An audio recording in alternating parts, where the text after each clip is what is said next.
C'est mon genou qui a craqué comme ça.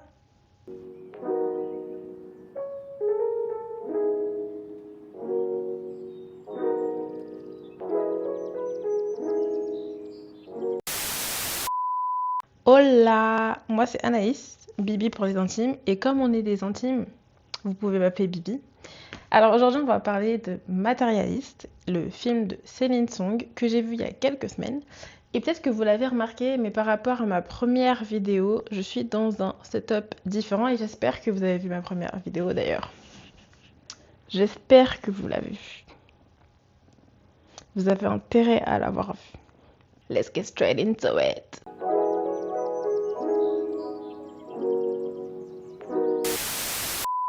Alors il y a quelques semaines, j'ai vu Matérialiste. Je m'attendais pas à grand chose. Voire je m'attendais même à être déçue parce que les critiques que j'avais vues avant de voir le film étaient moins que dithyrambiques. Il y avait énormément, je vais y arriver, le français aujourd'hui, c'est dur. C'est dur. Bref, il y avait énormément de critiques envers le film. Et donc vraiment, je m'attendais à rien, je m'attendais à être déçue. Et en fait, j'y suis allée parce que c'est Céline Song et aussi il fallait renta le pass UGC. Donc il fallait que je fasse mes 2 séances par mois. Donc il fallait renta, donc j'y suis allée. Et en vrai, alors aussi j'avais vu la bande-annonce. Enfin, je crois que j'ai vu la bande-annonce avant d'avoir vu le film. Mais je pense qu'au moment où je me suis assise dans le fauteuil, en fait, j'avais oublié la bande-annonce. Et finalement, c'est pas plus mal. Et donc, du coup, j'avais commencé à écrire mes pensées du film, mes pensées que j'avais, les critiques, analyses que j'avais suite au film. Parce qu'en fait, en ce moment, j'essaie d'être dans une consommation culturelle plus consciente. En fait, j'ai envie de faire travailler mon cerveau parce que je trouve que depuis que j'ai eu mon master, je fais plus autant travailler mon cerveau, j'apprends plus, je fais pas travailler mon esprit critique et mon esprit d'analyse et ça me manque. J'aurais jamais cru dire ça un jour. Je pense que l'étudiante que j'étais il y a... On n'a pas besoin de dire le nombre d'années, mais l'étudiante que j'ai été fut un temps, serait choquée de m'entendre dire ça aujourd'hui. Mais c'est vrai que ça me manque en fait d'utiliser mon esprit critique. Anyway, donc j'ai commencé à l'écrire pour moi et puis après il y a eu cette interview qui est devenue virale de Céline Song où elle répondait aux critiques qui l'accusaient de faire la promotion de la Brockman Propaganda. Et elle a émis des arguments qui m'ont, pour ma part, qui étaient valides quand on sort ces arguments du contexte du film, mais en même temps,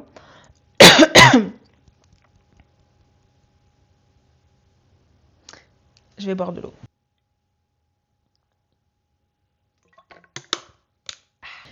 Mais en même temps, il y avait énormément d'arguments qui m'ont particulièrement agacée. Même crispée, tendue. Alors avant de commencer, je voudrais débuter par un disclaimer. C'est une unpopular opinion. J'ai beaucoup aimé Matérialiste. J'ai même préféré Matérialiste à Past Lives. Je sais, blasphème, scandale. Mais moi perso, j'ai kiffé. J'ai kiffé, même si les critiques sont absolument justifiées et je suis d'accord avec ces critiques. J'ai passé un bon moment.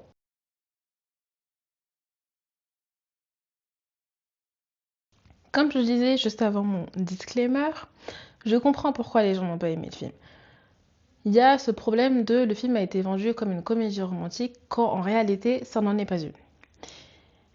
Et puis il y a aussi cet autre problème qui est que on a du mal à comprendre comment on est parti d'un point A pour arriver à un point B.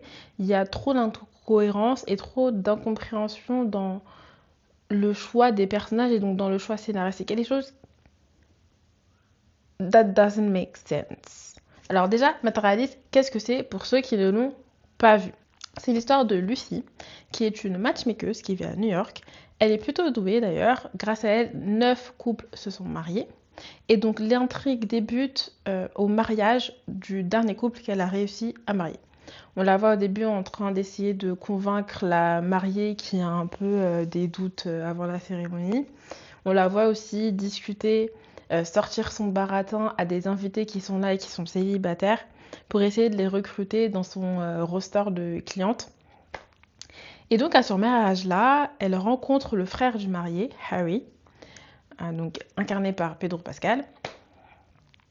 Et ils discutent. Donc lui, très clairement, il est hyper intrigué, il est hyper intéressé par Lucy, parce qu'il a entendu en fait sortir son baratin aux invités, donc ça l'a intrigué, il l'a trouvé intéressante et charismatique. Enfin, je suppose. Et donc ils sont en train de discuter. En fait, Lucy, elle, tout ce qui l'intéresse chez Harry, à ce moment-là du film, c'est de le recruter dans son bassin de clients. Comme ça, elle pourra le matcher avec une de ses clientes. Et donc, en plein milieu de leur conversation, Harry lui demande ce qu'elle veut boire. Et puis là, pouf, apparaît son ex, John, qui était en fait serveur dans le service de traiteur qui s'occupait du mariage. Et c'est là tout le prémisse en fait de Matérialiste. Vous avez l'histoire. Et donc, a priori, quand un film commence comme ça, on se dit c'est le début d'une comédie romantique fun, avec un triangle amoureux comme on l'a vu des centaines de fois, mais un peu revisité. Et ben non. Et bah non. Déjà, ça commence par la bande-annonce. Alors, la bande-annonce, je l'avais oubliée avant d'avoir vu le film, et du coup, ça se trouve, je l'ai même pas vu. Hein. Je suis en train de dire que je l'ai oublié, mais ça se trouve, je l'ai même pas vu. Anyway, du coup, j'ai revu la bande-annonce pour faire cette vidéo.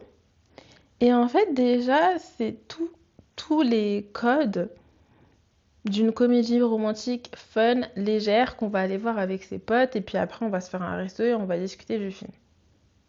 La musique, déjà, c'est un remix de Material Girl de Madonna.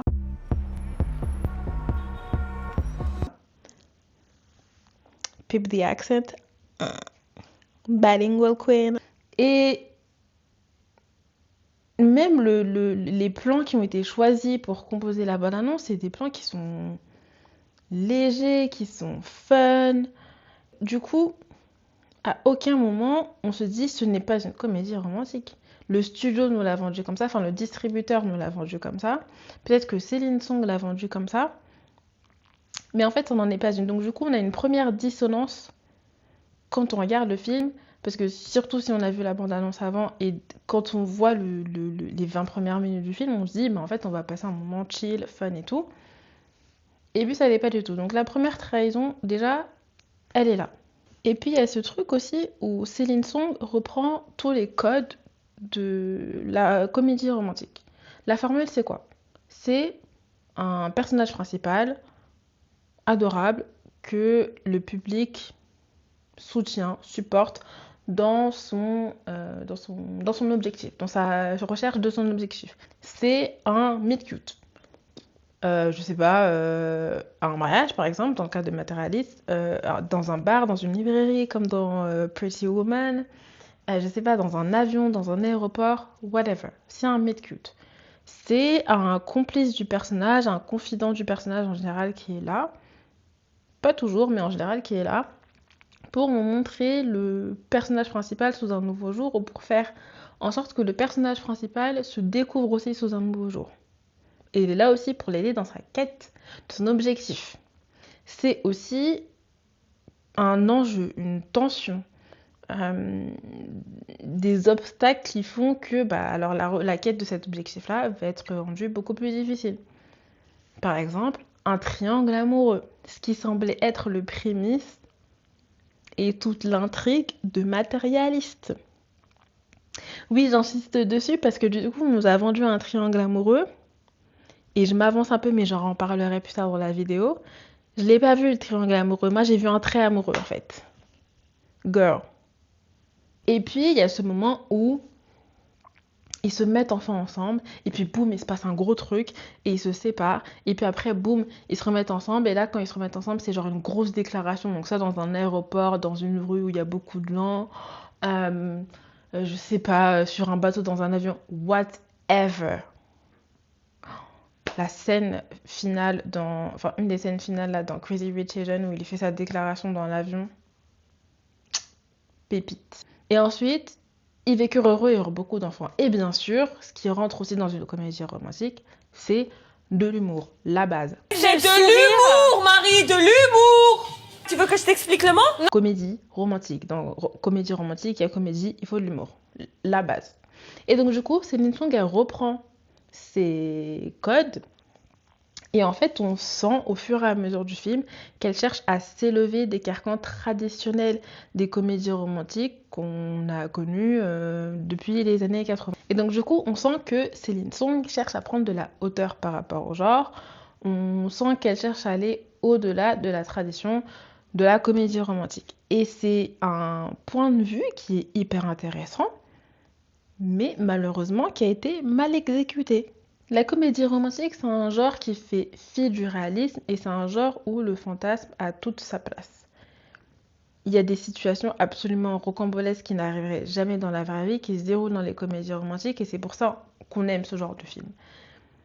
Et là, en fait, le film de Céline Song se vend et a été vendu comme une comédie romantique, mais a été écrit comme un drame. Donc tu comprends pas ce qui t'arrive en fait. Quand tu regardes le film, tu passes les 40 premières minutes et une fois que tu as passé ce point des 40 premières minutes, tu sais pas ce qui t'arrive. Tu comprends pas parce que tu te dis mais je croyais que c'était une comédie romantique. Eh ben non. Donc la comédie romantique, c'est un genre où tous les fantasmes ont leur place. Ceux qui y croient peuvent avoir une deuxième chance. Mais même si c'est un genre où l'irréalisme, et même si c'est un genre où il y a énormément... J'ai fini ma phrase. Même si c'est un genre où l'irréalisme est un des personnages principaux, et même si le fantasme fait partie intégrante du genre, bah en fait les films ont quand même de la cohérence, un minimum.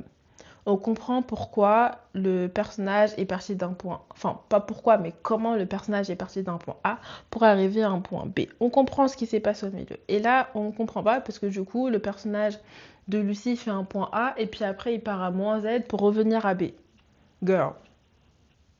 Girl. En prenant du recul, en fait, j'ai l'impression que Matérialiste, c'est un film qui a un peu le cul entre deux chaises. C'est-à-dire qu'elle a voulu sortir du genre, faire quelque chose d'un peu hybride. Mais comme j'ai dit, en fait, ça a été mal exécuté et on a l'impression que que le film ne se sait pas. Je sais pas si c'est bizarre de le dire comme ça, mais c'est ou comme si Céline ne savait pas où elle voulait vraiment aller, où elle voulait aller partout et finalement elle est allée nulle part. Enfin, elle n'est pas allée nulle part, mais en gros, elle a voulu aller partout et bah, elle s'est perdue.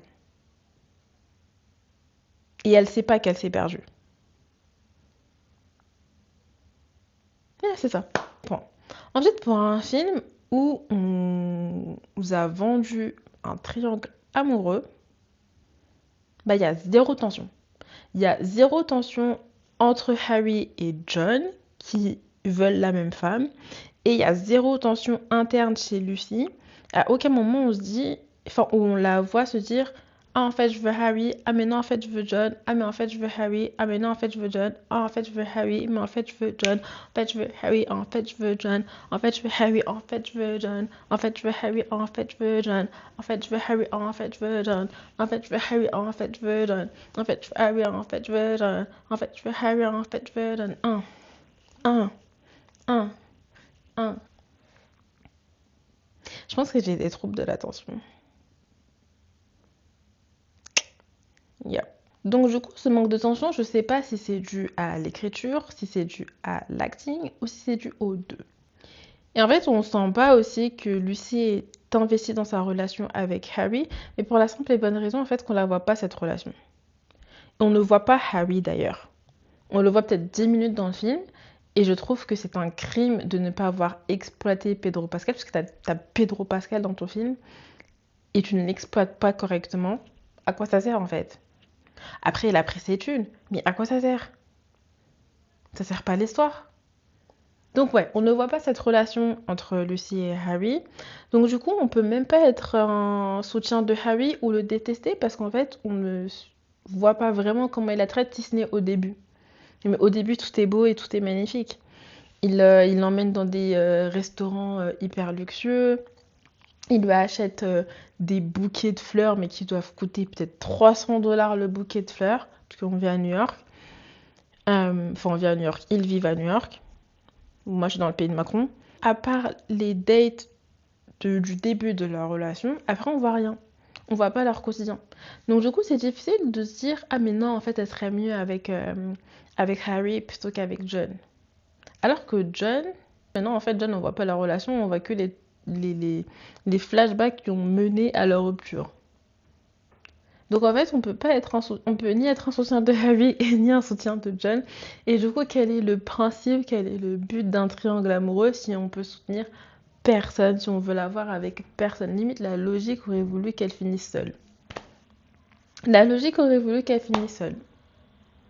Ouais, du coup, j'ai spoilé, elle finit pas seule, mais la logique aurait voulu qu'elle finisse seule. Parce qu'à un moment, ils vont voir, donc Lucy et Harry vont voir la pièce de John dans un coin paumé de New York. Et c'est une pièce genre expérimentale, enfin bref, le truc il est perché de ouf. Et donc c'est la seule fois d'ailleurs, je crois, où on les voit interagir. Et il y a zéro tension entre les deux hommes, zéro baston, pas de commentaires désobligeants, rien.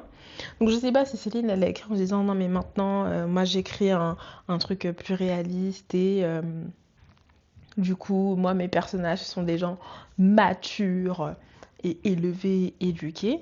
Et je trouve ça stupide parce que du coup si ton film en fait il est hyper ancré dans le réalisme, dans la vie de tous les jours, à aucun moment deux mecs qui veulent la même meuf sont autant matures que ça. Il y a pour moi le triangle amoureux il était tellement nonchalant et en fait je peux pas me vendre une comédie romantique et avoir de la nonchalance à l'intérieur, c'est interdit. Interdit. On ne pleure pas, on ne pleure pas. C'est interdit de pleurer, interdit. Si tu pleures, c'est trop grave. Ensuite, une autre chose que moi j'ai pas compris, c'est que pendant tout le film, Lucy dit moi, je veux un mec qui a de l'argent et le prochain mec avec qui je vais sortir, non seulement il aura de l'argent, mais en plus c'est le mec que je vais épouser. Et à la fin du film, donc ça c'était au point A, et au point B, elle fait tout l'inverse.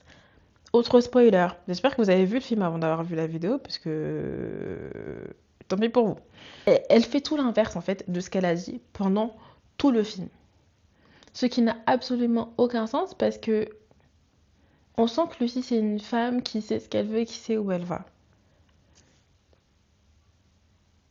Une autre chose que moi je n'ai pas compris, c'est que pendant tout le film, Lucy insiste sur le fait qu'elle veut un mec qui a de l'argent, qui a les moyens. Et non seulement elle veut un mec qui a de l'argent, mais le prochain mec avec qui elle sortira, ce sera aussi celui qu'elle va épouser. Et c'est ok de changer d'avis entre-temps. Mais là, en fait, à la fin du film, elle fait complètement un revirement. Il y a eu un événement qui s'est passé entre le début du film et la fin qui lui ont fait changer d'avis. Mais je trouve que cet événement-là ne peut pas justifier le fait qu'elle soit allée à l'encontre de ses désirs au début du film. Pour moi, ça fonctionne pas. Je comprends pas. Donc cet événement, c'est l'agression de Sophie. Sophie, c'est une des clientes de Lucie et ça fait des mois qu'elles travaillent ensemble pour la matcher avec quelqu'un et ça ne fonctionne pas. Soit les hommes sont finalement pas intéressés, soit les hommes qu'elle propose à Sophie ne l'intéressent pas. Finalement, par miracle, elle trouve un homme pour Sophie. Donc Lucie trouve un homme pour Sophie, c'est un docteur. Le jour où Sophie va à son date avec le docteur, c'est le jour où Lucy va à son premier date avec Harry. Donc bien sûr, son date avec Harry, c'est Désolée, parce qu'il y a une moto qui passe. Donc son date avec Harry, c'est super bien passé. Et donc elle est un peu sur un nuage. Donc le lendemain, elle appelle Sophie pour avoir des nouvelles, savoir comment s'est passé son date. Et pas de réponse. Elle apprend plus tard dans la journée que Sophie s'est donc fait agresser sexuellement lors de ce date et que du coup elle poursuivait en justice l'agence pour laquelle Lucy travaille. Et là c'est le point de bascule du film où du coup Lucy remet non seulement en question son job, mais apparemment ça lui a aussi fait remettre en question sa relation avec Harry. Ce qui pour moi n'a pas vraiment de sens. Je vois pas en fait en quoi la tragédie de quelqu'un d'autre, le malheur de quelqu'un d'autre te fait repenser ta relation avec Harry, sachant que déjà on n'en sait pas beaucoup sur Harry, mais de toute évidence ce n'est pas un mec qui est abusif, il est pas méchant, il est pas horrible. Du coup, on ne comprend pas pourquoi cet événement-là causerait ce revirement personnel chez Lucie. Son travail, ok, mais sa relation, je comprends pas. D'autant plus que à aucun moment on a l'impression que Lucie a des sentiments pour John ou que les sentiments pour Lucie, pour que les sentiments de Lucie pour John se soient, comment dire, réveillés à nouveau. Au début du film, elle cherche juste à coucher avec lui. Donc pour moi, c'est juste en mode, peut-être qu'elle était en période d'ovulation, mais que it was an itch to scratch. Mais à part ça, à aucun moment on sent que elle est toujours amoureuse de lui et qu'elle a envie de se remettre avec lui. Donc déjà, cet argument-là, et jusqu'à la fin du film, en vrai, on a plus l'impression qu'elle le considère comme un ex à qui elle peut tout confier parce qu'ils ont vécu énormément de choses, plutôt que comme quelqu'un avec qui elle a envie de se remettre. Et surtout, c'est quelqu'un qui l'a vu sous toutes ses coutures, qui, malgré leur rupture, parce que du coup, elle a rompu avec lui parce qu'il était pauvre et qu'il voulait pas payer une place de parking à 25 $ et être à l'heure à la réservation qu'ils allaient rater pour leur anniversaire de couple. Ça se dit ça, anniversaire de couple? Anyway, mais du coup, pour leur anniversaire de... Vous voyez quoi. So it doesn't make sense, sachant qu'au début du film, elle a dit qu'elle voulait un mec avec de l'argent parce qu'elle a vu ce que ça a créé chez ses parents et sur la relation de ses parents, le manque d'argent. Elle voulait pas recréer ça, donc c'est pour ça qu'elle a rompu avec John. À aucun moment on sent qu'elle a des sentiments pour John. Et sa relation avec Harry, well, boring. Déjà, on n'en a pas vu grand-chose et franchement, boring. Et enfin, vers la fin du film, donc après qu'elle se soit mise avec John, sa boss lui propose une promotion qu'elle refuse. Et là, franchement, c'était vraiment en mode, bah, je comprends pas. Parce que du coup, autant l'agression de Sophie lui fait remettre en question sa carrière, mais en fait, à aucun moment, on sent que... Mais la moto, quoi. Mais à aucun moment, on sent que elle n'aime pas son job. On la sent épanouie dans son job, on sent qu'elle aime ce qu'elle fait. Donc, je trouve ça poussé, en fait, de démissionner. Parce que du coup, elle démissionne de son job. En fait, ce qui aurait fait plus sens pour moi, c'était qu'elle accepte cette promotion et qu'elle change, en fait, le système, qu'elle fasse en sorte que dorénavant, il y ait eu un meilleur, comment dire, screening, une meilleure analyse en fait des hommes qu'elle match avec les femmes. Ou je sais pas, rendre le matchmaking... Putain, mais le français... Bon, c'est de l'anglais, mais j'arrive pas à parler aujourd'hui. Mais faire en sorte que le matchmaking soit plus éthique, soit plus safe pour les femmes. Et je pense que ça aurait été plus intéressant en fait d'avoir cette vision-là et d'avoir ce point de vue-là vis-à-vis du personnage. Ça n'a aucun sens pour moi que du jour au lendemain, elle abandonne son job qu'elle semblait aimer. Et oui, effectivement, c'est de sa faute si Sophie s'est retrouvée dans cette situation. Mais est-ce que ça veut dire que tu abandonnes complètement ça, sachant qu'on voit pas qu'elle a d'autres passions? Alors oui, c'était une ancienne actrice, mais on sent qu'elle a complètement fait le deuil de cette vie-là. Donc je comprends pas, on ne la voit pas non plus se dire peut-être que j'ai monté ma propre agence de matchmaking et que les les matchs seront faits selon des règles bien précises qui pourront assurer la sécurité de toutes les femmes et de tous les hommes aussi, parce que ça arrive. Du coup, doesn't make sense. Créativement parlant, ça n'a pas de sens que le personnage de Lucie abandonne complètement ça, surtout après s'être remis avec son ex qui n'a toujours pas d'argent à la fin du film. Il n'est pas devenu riche entre-temps. Depuis la sortie du film, Donc, comme je l'ai dit en introduction, beaucoup ont critiqué la réalisatrice de faire la promotion du Brockman Propaganda. Donc, elle y a répondu dans une interview avec des arguments valables et très intéressants. Not Celine promoting broke men in this economy, which really made me laugh. What do you think of that? Well, thank you for asking me about it. I think that it doesn't make me laugh because it really is disappointing to me that I think that there is a very real confusion about feminism and then the history of feminism.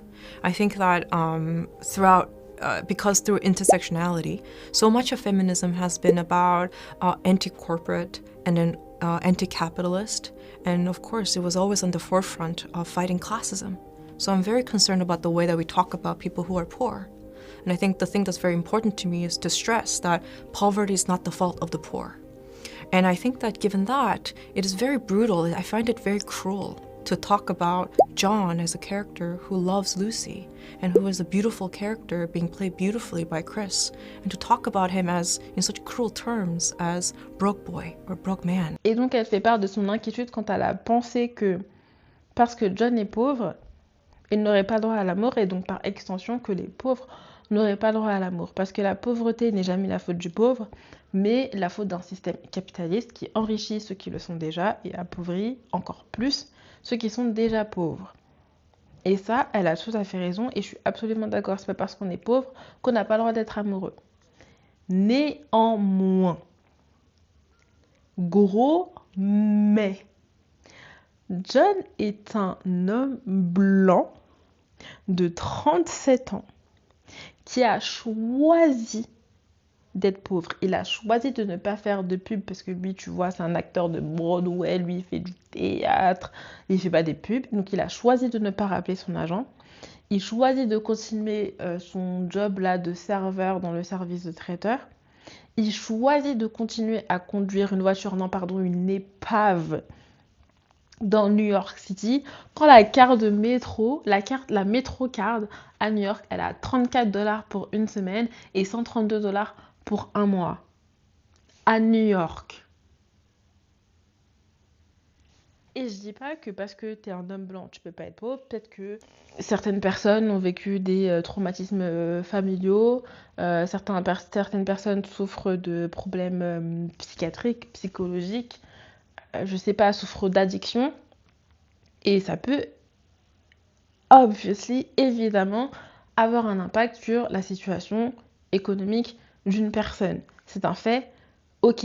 Mais dans le cas de John, John est un homme qui a choisi sa situation, donc à aucun moment je ne peux avoir pitié pour ce personnage-là, en fait. Il a choisi d'être pauvre. Surtout qu'on vit dans une société occidentale patriarcale qui a été faite pour un homme blanc, cis, hétéro, comme lui. Donc je suis désolée, la situation dans laquelle il est, où il vit avec un coloc dégueulasse qui laisse des capotes pleines de... dans lesquelles il marche en ouvrant sa porte et qui lui pique son chargeur, bah c'est sa faute, il l'a choisi. Et on est censé avoir de la peine pour lui, mais jamais de la vie. Mais jamais de la vie. Puis en plus, le boug, il a 37 ans, quoi. T'as presque 40 ans. Et tu vis comme ça. Et à aucun moment, tu décides de changer. Non. Et puis, aucune femme avec un lobe frontal développé ne choisirait de se remettre avec un ex comme John. Sa seule qualité, en fait, qu'on nous montre dans le film, c'est qu'il est disponible pour Lucy et qu'il la connaît tellement bien qu'elle a même pas besoin de parler pour qu'il sache qu'il y a quelque chose qui ne va pas. Ok, mais ça c'est parce qu'ils ont un historique tous les deux et qui a priori, ils sont restés ensemble longtemps. Harry, elle l'a rencontré hier. Donc forcément, il y a des choses chez Lucy qui va pas capter. Et de toute façon, on le voit pas, le Harry. Donc à quel moment on peut nous montrer qu'il peut être là pour elle, pas seulement matériellement, mais aussi psychologiquement. On peut pas si on le voit pas. Et pour revenir à cette critique du Brockman Propaganda, Céline Song a un discours que critiquer la situation économique de John, c'est faire preuve de cruauté. Et elle pointe même du doigt des femmes qui se considèrent comme féministes et dénonce une certaine hypocrisie. Elle fait appel à l'intersectionnalité du féminisme qui est née dans la lutte contre les corporations, on peut dire corporations, qui est née dans la lutte contre les corporations et contre le capitalisme. Ok, soit. Mais quand elle dit ça, moi tout ce que j'entends en fait, c'est une personne privilégiée qui ne sait pas son privilège et qui en plus, et ça c'est tout à fait compréhensible, vient d'écrire tout un film, de le réaliser, donc ça lui a pris énormément physiquement et émotionnellement, et c'est son ego qui parle, pas qui parle à sa place, mais elle parle en fait avec son ego. Et donc du coup, c'est pas qu'elle dit n'importe quoi, mais il y a plein d'éléments qu'elle prend pas en compte et elle a pas du tout check son privilège avant de parler. Et ça m'a énormément agacée et ça m'a énormément perturbée venant d'une femme racisée en fait. Et c'est pour ça que la notion de classe est ultra importante. On ne peut pas uniquement faire appel à l'intersectionnalité et ne pas considérer cette notion de classe. Et c'est pour ça que son argument, en fait, il m'a... Si je prends un exemple, puisqu'on parle d'intersectionnalité, si je prends l'exemple des comédies romantiques afro-américaines, j'en ai vu un tas. À aucun moment, on a un personnage principal qui est archi pauvre. Mais archi pauvre comme John est pauvre. Parce que on est dans une société occidentale qui est raciste et que l'image des Noirs est déjà biaisée. Et les films sont politiques, peu importe le genre. Même si c'est une comédie romantique, même si c'est une comédie, même si c'est un film d'horreur, peu importe le genre, les films sont politiques, les films sont une fenêtre sur notre société. Et peu importe le média, je parle de films, mais ça peut être la peinture, ça peut être la sculpture, ça peut être n'importe quoi. Spectacle vivant, ça peut être n'importe quoi. Le média est une fenêtre sur notre société et le média est politique. Les films sont politiques. Je le répète 3 fois, 4 fois, pour bien que ça rentre, les films sont politiques, peu importe le genre. Et donc dans un pays notamment, puisque du coup c'est les comédies afro-américaines, donc quand on prend ces films-là sous le prisme américain, dans un pays où ils ont vécu 400 ans d'esclavage, clairement, les réalisateurs, je vais y arriver, se sentent responsables de la manière dont ils vont dépeindre leurs personnages. C'est pour ça que Tyler Perry est extrêmement critiqué et a raison pour les films qu'il réalise et qu'il écrit. Mais je ne vais pas rentrer dans ça aujourd'hui. Et donc du coup, à aucun moment, un réalisateur censé va écrire des films où les personnages principaux noirs subissent des discriminations supplémentaires. Donc la discrimination qui viendrait enfin, discrimination pécuniaire. Pourquoi faire ? C'est une comédie romantique, le but c'est de s'échapper, le but c'est de passer un bon moment. Pourquoi on va encore mettre un personnage noir, sachant que les noirs pas la vie facile déjà à la base, pourquoi on va mettre un personnage noir dans une situation pareille? Doesn't make sense. Quand on est une femme racisée, c'est déjà un stress dans une société occidentale. Mais quand on est une femme racisée et en plus on est pauvre, mais c'est un stress supplémentaire.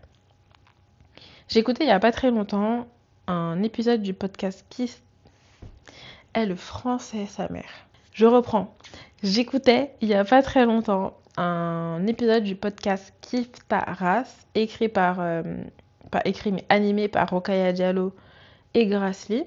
Et elles interviewaient Christelle Morola, qui est une journaliste et auteure qui a écrit Amour silencieux, repenser la révolution romantique depuis les marches.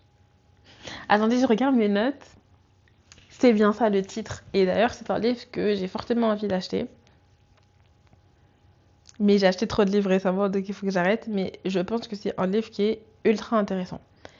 Et elles évoquent notamment le fait que être une femme racisée sur le marché de l'amour, c'est une lutte de tous les jours. Et ça signifie aussi être marginalisée. Parce que toutes les femmes n'ont pas la même valeur sur le marché de l'amour. Toutes les femmes racisées n'ont pas la même valeur sur le marché de l'amour. Toutes les femmes noires n'ont pas la même valeur sur le marché de l'amour. Plus on se rapproche de ce standard occidental blanc hétéro-bourgeois, et plus on est élevé sur l'échelle alimentaire romantique. Échelle alimentaire romantique, c'est un truc chelou à dire en vrai. Mais je vois pas comment l'imager d'une autre façon. Mais vous voyez ce que je veux dire. Et à un moment, elle discutait de l'hypothèse de certaines féministes qui disaient qu'il faudrait sortir de l'hétérosexualité en tant que régime politique. Je vous avoue que hétérosexualité en tant que régime politique, c'était pas hyper clair. Live depuis mon bureau de monteuse et qui est mon lit. Quand ces féministes disent qu'il faut sortir de l'hétérosexualité en tant que régime politique, elles font en fait référence au lesbianisme politique. Le lesbianisme politique, ça ne veut pas dire devenir lesbienne et changer son orientation sexuelle et n'avoir que des relations avec les femmes, c'est pas du tout ça. Mais c'est dire que pour lutter contre le patriarcat, il faut s'extraire de l'hétérosexualité et donc arrêter d'avoir des relations avec les hommes. Après, on est d'accord ou on n'est pas d'accord. Et donc, ces femmes qui adhèrent à ce courant, elles choisissent soit le célibat, ou en fait s'identifient comme asexuelles. Ou bien certaines femmes qui étaient bisexuelles à la base choisissent de s'identifier comme lesbiennes. Et donc du coup choisissent de n'avoir des relations romantiques et sexuelles qu'avec des femmes. Voilà. Mais Christelle Morola, elle rétorquait à cette hypothèse-là qu'une femme noire précaire n'a aucun intérêt à sortir de cette hétérosexualité parce que ça signifierait lâcher un privilège. Parce que quoi qu'il arrive, on est dans une société hétéronormée et être hétéro, ça apporte son lot de privilèges. Donc quand on est une femme noire ou racisée et qu'en plus on est pauvre, le peu de privilèges qu'on a, on va tout faire pour s'y accrocher, on va tout faire pour le garder. Normal. Et donc, c'est une logique qui peut être transposée à la recherche d'un partenaire qui dispose d'une certaine stabilité financière. Rentrer sur le marché de l'amour en tant que femme noire, je l'ai dit, c'est chaud. C'est une lutte de tous les jours. Entre patriarcat, racisme, fétichisation, hypersexualisation, hyposexualisation, ça fait beaucoup. Et Rokhaya Diallo l'exprime avec des termes qui sont encore plus limpides. Elle dit, quand tu es déjà dans un groupe discriminé, tu n'as pas forcément envie d'ajouter à ta discrimination en choisissant un mode de vie qui est marginalisé. Do we need to say more? Actually, we do. Et en fait, ce qu'elle veut dire par là, c'est que la pauvreté marginalise ceux qui la subissent. C'est un fait. Si tu n'as pas d'argent, il y a plein de choses que tu ne peux pas faire, plein de sphères auxquelles tu ne peux pas accéder, tout simplement parce que tu n'as pas les moyens. J'ajoute à ça que les femmes sont moins bien payées que les hommes. Des études l'ont démontré plusieurs fois. Aux États-Unis, les femmes noires sont encore moins bien payées que les femmes blanches. Et même si les statistiques sur la base de la race sont interdites en France, je ne serais archi pas étonnée que la tendance soit similaire dans le pays de Macron également. Et donc du coup, ça me paraît très peu probable, I'm losing it, que quand tu es une femme racisée, que tu ailles chercher une situation dans laquelle où tu vas perdre tes privilèges et qui vont encore rajouter à ta discrimination et rajouter un handicap supplémentaire à ta place dans la société occidentale, j'entends. Surtout qu'en plus, un mariage sur deux finit en divorce et que les hommes des temps modernes maintenant n'ont aucun problème à prendre la moitié de tes thunes. Vraiment signer des contrats de mariage quand vous vous mariez. Genre, il n'y a aucun problème à signer des contrats de mariage parce qu'il y a des hommes dehors, ils ont pas d'âme. Ils ont vraiment pas d'âme. Parce que je pense notamment à Journey Smollett qui a divorcé de son mari il y a quelques années. Le mec, il lui a pris, je sais plus combien. He received a settlement of almost $1 million. Plus, he got $7,000 a month for alimony and child support. But I guess that wasn't enough for Josiah, because now he is asking for half of all Journey's retirement money. Et maintenant, il veut aussi récupérer la moitié de sa pension de retraite. La go, elle travaille depuis qu'elle a quoi, 5-6 ans? Il veut lui prendre la moitié de sa pension de retraite. Have you lost your fucking mind? Have you lost it? Are you taking the piss? Now why am I British now? Et pour moi, ce n'est pas forcément être matérialiste que de vouloir être avec quelqu'un qui a une situation financière stable. Je vais y arriver. Franchement, le français, je vais y arriver. J'espère d'ici la fin de la vidéo, j'espère que je vais y arriver. Je trouve ça même plutôt sain de vouloir être avec quelqu'un qui ne soit pas dans la lutte perpétuelle financièrement, que vous n'ayez pas à stresser de comment vous allez payer le loyer si vous vivez ensemble, comment vous allez vous faire plaisir, et que du coup, parce que vous êtes financièrement stable et parce que vous êtes confortable, en fait, vous puissiez pleinement vivre votre amour et pleinement vivre votre existence à deux. Je trouve ça archi sain. Je sais pas pour vous, mais moi je trouve ça archi sain. Du coup, le discours de Céline Song, en fait, I'm like girl. Parce qu'on ne vit pas en fait dans une société post-capitaliste. Au contraire, on vit dans une ère ultra-capitaliste où c'est mieux d'avoir de l'argent que de ne pas en avoir, surtout quand t'es une femme. Donc je trouve ça invraisemblable qu'une femme qui se soit débrouillée pour être indépendante, malgré les handicaps, donc notamment si elle est racisée, et qu'elle est née pauvre, et qu'après elle ait eu une ascension socio-économique grâce à ses études, je trouve ça absolument invraisemblable que ce genre de femme-là cherche à se mettre avec un mec qui n'a pas d'argent juste parce qu'elle aime.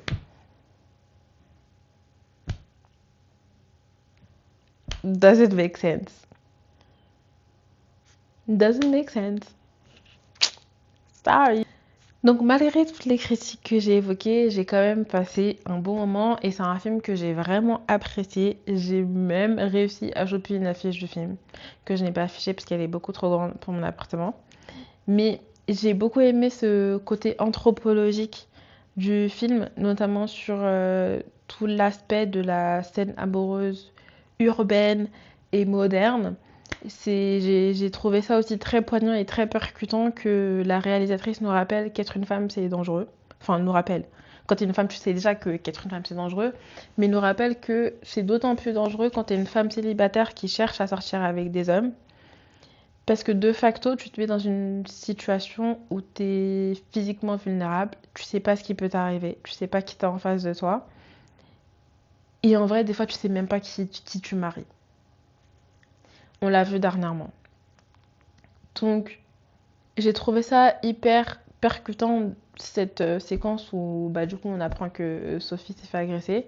Et je trouve que c'est un bon rappel que, ok, on parle d'amour et on parle de romance et c'est censé être léger, mais en fait, quand t'es une femme, ça l'est pas du tout. Quand tu vas à un date, tu vas pas juste à un date en espérant que ton date se soit bien passé, mais t'espères surtout en revenir vivante. Donc, ouais, j'ai trouvé ça hyper pertinent et c'est vrai que, parce que dans les comédies romantiques, tout est beau, tout le monde est gentil, tout est rose et tout, etc. Même quand ça va pas, on parle pas forcément de cet aspect-là du dating et donc j'ai trouvé ça hyper percutant de l'avoir intégré à ça. Et ouais. Et j'ai beaucoup aussi aimé ce point de vue que le monde du dating est devenu un business, où en fait le capitalisme s'est inséré dans toutes les sphères de la société et même dans les relations interpersonnelles. Et du coup, un monde où en fait chacun est devenu une case à cocher, une statistique, une pièce d'un algorithme, et est devenue une sorte d'incentive pour ceux qui manipulent en fait ce monde du dating et qui s'enrichissent grâce à ça. En vrai, quand tu t'intéresses un petit peu au dating aujourd'hui, pas une conclusion qui est hyper nouvelle, mais je trouvais ça quand même intéressant de l'avoir mis dans le film. Et après, moi, un truc que j'ai beaucoup aimé aussi, c'est les séquences humoristiques. Je suis désolée, mais le film était hyper drôle. Enfin, je sais pas pourquoi je m'excuse. Non, je m'excuse pas. Le film était super drôle. Moi, j'ai ri, mais à gorge déployée. Et j'étais pas la seule dans la salle du cinéma à rire à gorge déployée. Parce qu'en vrai, les humains, c'est archi drôle. On est archi drôle, on est archi divertissant. Et je trouve que Céline Song, en fait, elle sait hyper bien écrire l'humour. Hein. Franchement, j'ai grave ri. Je sais pas pourquoi je fais cette tête. Je sais que je suis une tête bizarre. Mais franchement, j'ai grave ri. Donc pour moi, en fait, j'ai beaucoup parlé de comédie romantique tout au long de cette vidéo. Matérialiste, non, ce n'est pas une comédie romantique, mais c'est un film qui parle de romance avec humour, tout en étant anticapitaliste et anti-establishment. Et en vrai, pour un film, ça fait déjà beaucoup. Donc c'est pas hyper étonnant en fait que ça soit allé un petit peu dans tous les sens et que ça a manqué de cohérence dans le fond. Et ça c'est juste dommage, mais je le redis encore une fois, ça ne va pas empêcher d'apprécier le film. Franchement, j'ai vraiment passé un très beau moment. Je pense que les comédies romantiques méritent leur comeback au cinéma. On en a eu énormément récemment, notamment avec l'avènement des sites de streaming. Enfin, quand je dis sites de streaming, pas les sites de streaming clandestins, mais genre les Netflix, Amazon, Disney+, tout ça. Mais elles sont pas toujours bonnes. Elles sont même rarement bonnes. Bien, on en a eu énormément ces derniers temps, avec énormément de diversité, donc c'est hyper intéressant. Franchement, les comédies romantiques, c'est mon genre préféré. Donc j'en ai vu un tas. Un tas. Et non, je trouve ça... Je pense que ça devrait revenir au cinéma. On a eu Anyone But You. C'est 2023, je crois, ou 2024. C'était pas la comédie romantique de l'année, mais j'ai quand même passé un beau moment et c'était sympa. Et il a plutôt bien marché.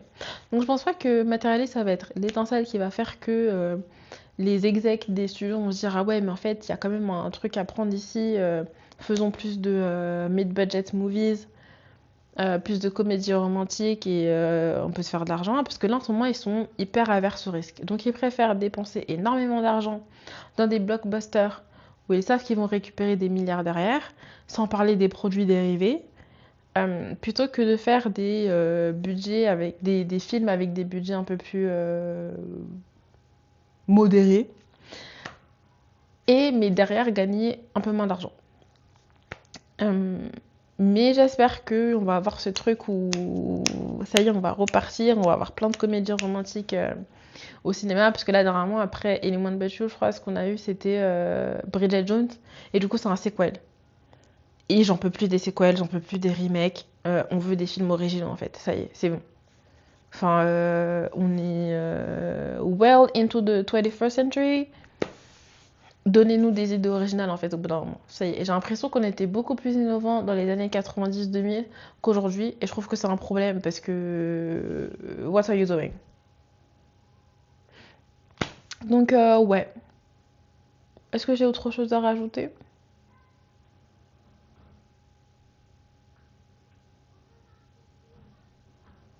Non. En tout cas, merci d'avoir regardé ma vidéo. J'espère que ça vous a plu. Dites-moi ce que vous avez pensé du film en commentaire. Débattons, échangeons. Si vous l'avez toujours pas fait, n'hésitez pas à regarder ma vidéo sur le Met Gala, parce que j'ai passé énormément de temps à la faire. Et oui, je sais, elle est longue, mais c'est mon bébé. Ouais, bref, échangeons dans les commentaires. Débattons. Checkez mon Letterboxd, que je vais inscrire là, parce que j'ai oublié mon username. Et bah, à bientôt, en fait. Salut!